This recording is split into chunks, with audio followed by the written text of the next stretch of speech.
JBN, we keep you informed. I am Michelle Jones, and in the news, gunmen kill two brothers in St. Elizabeth. Residents of the normally peaceful community of Good Hope on the western edge of the Santa Cruz Mountains in St. Elizabeth are in shock following the killing of two brothers there sometime after midnight.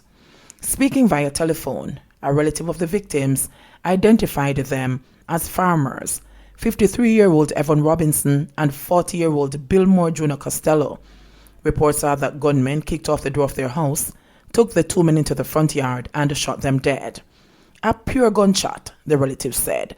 You don't expect anything like this. This is a peaceful place. Clarendon farmer arrested after cops find gun under his pillow. 28-year-old farmer Akeem Markland is scheduled to appear before the Maypen Parish Court on Monday to answer to charges relating to the seizure of a handgun at his home yesterday. According to the police, Markland, who is from Denby Crescent in Clarendon, was charged with illegal possession of firearm and ammunition. The police said that about 12:45 p.m., a team of officers was on an operation in the area when Markland's house was searched, and a .40 caliber Smith & Wesson firearm and 47 9mm rounds of ammunition were found under his pillow. He was later arrested and charged. Woman dies in crash. 37-year-old Catherine Salmon died of injuries she sustained in a motor vehicle collision along the Norman Manley Boulevard in Handover on Monday. The police said that about 7:30 a.m., the driver of another vehicle that was traveling in the opposite direction reportedly lost control and collided with the motor car that Salmon was a passenger in. She was transported to a hospital where she was pronounced dead. The drivers were not hurt. Two suspects held in relation to murder in Bamboo, St. Anne. Two suspects have been taken into custody following the murder of a man in Bamboo, St. Anne on Tuesday night. The deceased has been identified as 37-year-old Oral Borey, a laborer of Rickman Drive in Bamboo. It was reported that about 9:40 p.m., Borey was at home when a dispute developed between him and another man. Two men joined in and reportedly shot Borey. He died at hospital. Businessman charged with murder. 25-year-old Alwyn Salmon, a businessman of Three Hills, St. Mary, and the Davistown, Malvern Park in St. Anne, has been arrested and charged with murder, conspiracy to murder, and robbery with aggravation in relation to an incident that happened on Sunday, October 25. 54-year-old Donovan Tucker, a sales manager of Haywood Hall, was stabbed to death on the mentioned date. Reports on the Portmore police are that about 10:30 a.m., Tucker was at home when he received a text message to attend a business meeting with Salmon and another man. The two visitors reportedly arrived at Salmon's home and went upstairs, where Salmon and the other man allegedly stabbed Tucker multiple times. Salmon allegedly stole a Samsung cellular phone valued at $58,000 and two digital video recorders valued at $598,000 during the incident. An investigation was subsequently launched, which led to the arrest of Salmon. On Wednesday, November 4, he was charged by the police. He appeared in court on Thursday, November 5, and was remanded in custody to return to court on November 19. Salmon's alleged accomplice is being sought by the police. Suspect held after submachine gun and ammo bagged in Vietnam, St. James. A man is to face the court to answer to charges of illegal possession of firearm and illegal possession of ammunition. The weapon and ammunition were reportedly found during a joint police-military operation on Merv Lane in Vietnam District, St. James, on Wednesday, November 4. Reports from the Baritone police are that about 1:30 p.m., law enforcers were in the area when a premises that was occupied by the man was searched, and an Uzi submachine gun with a magazine containing 15 9mm rounds of ammunition was found. The man was subsequently arrested. His identity has been withheld pending further investigation by the police. St. Catherine men charged after allegedly stealing soldiers' gun and phone. Two men were arrested and charged for robbery with aggravation, illegal possession of firearm, and making use of a firearm to commit a felony after they allegedly robbed a man of his gun, ammunition, and a phone at South Parade in Kingston on Friday, October 30. They have been identified as 39-year-old Dwayne Collins otherwise called Cracky and Cartel, and the 27-year-old Shad Patterson, a Igler, both of a St. Catherine address. The police said that about 7:40 p.m., the complainant was walking along South Parade when he saw the accused men, one of whom was armed with a handgun, running towards him. He reportedly ran to a nearby establishment and was chased. The police said the accused men allegedly robbed the complainant of his licensed Glock 17mm pistol, a magazine containing 17 rounds, and a Samsung S8 cellular phone valued about $35,000. The police said an investigation was then launched and both men were pointed out to the police. They were charged yesterday, following a question and answer interview in the presence of their attorneys.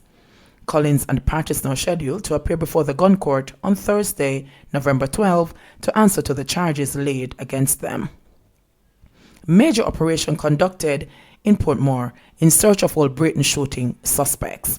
The security forces carried out a major operation in Portmore, St. Catherine on Wednesday in search of suspects involved in last week's deadly attack in Old Britain.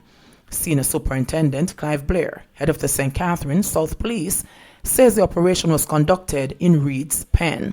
This operation was aimed at capturing wanted persons, persons of interest, the recovery of illegal firearms and ammunition. A total of 94 assorted rounds were recovered, a number of vehicles searched, a number of premises searched. Several persons were taken into custody for crimes committed within the area, SSP Blair said. He appealed for persons in St. Catherine South Division to provide the police with any information regarding criminal activities in their communities. 11 persons were shot, 2 fatally, in the Old Britain attack. The incident took place at a party. The police said the attack was gang-related, as 2 members of the Klansman gang in St. Catherine were shot. Vendor who shoved and shot at police a year ago caught. A Kingston vendor was yesterday charged with shooting with intent and illegal possession of firearm in connection with an incident which occurred in 2019. Charged is 30-year-old Anthony Plummer, otherwise called Dabo, of Siaga Boulevard, Kingston 14. According to the police, about 10:30 a.m. on July 19, 2019, officers were on patrol in the vicinity of Tower Street and Maiden Lane in downtown Kingston when they saw the accused and requested a search of his person. However, he reportedly shoved one of the officers, fled, and pulled a firearm and opened gunfire at the police as he escaped. Lawmen said after more than a year of investigations, he was apprehended on October 26 this year in the parish and was subsequently charged. His court date is being finalized. Jamaica records 53 new COVID-19 cases, 1 death. Jamaica has recorded 53 new cases of COVID-19 and confirmed 1 death as a result of the virus in the last 24 hours. The Ministry of Health and Wellness said the new cases consist of 23 males and 30 females with ages ranging from 8 years to 80 years. The country's total confirmed COVID-19 cases now stand at 9,426, of which 4,281 are active. Of the new cases, 15 are from St. James, 8 are from Kingston and St. Andrew, 7 are from St. Anne, 6 are from Handover, 5 are from Trelawney, 4 each are from St. Catherine and Westmoreland, 2 are from Manchester, and 1 each are from Clarendon and St. Elizabeth. The ministry said one of the new cases is a contact of a confirmed case, and the other 52 cases are under investigation. The latest death is that of a 45-year-old female from Trelawney. The country's total deaths since the outbreak now stand at 218. However, the ministry also reported a coincidental death, which was previously reported under investigation. Another death was also reported under investigation today. In addition, the ministry said 56 more patients have recovered from the virus. This brings the country's total recoveries to 4,801. Government to tweak flood budget. As torrential rains continue to lash Jamaica, the government is considering a reallocation of funds for its flood bill that was tabled in Parliament last week. Prime Minister Andrew Holness made the announcement at Wednesday's handover of tablets to Seaward Primary School in his St. Andrew West Central constituency. Holness said that another assessment would have to be done by next week, which would probably result in an update of previous calculations. The Prime Minister had indicated last week that the damage caused by Tropical Storm Zeta, which drenched the island, stood at more than $2 billion. Holness said there was no challenge in how and when his administration would respond to further severe weather amid fluid budgetary priorities.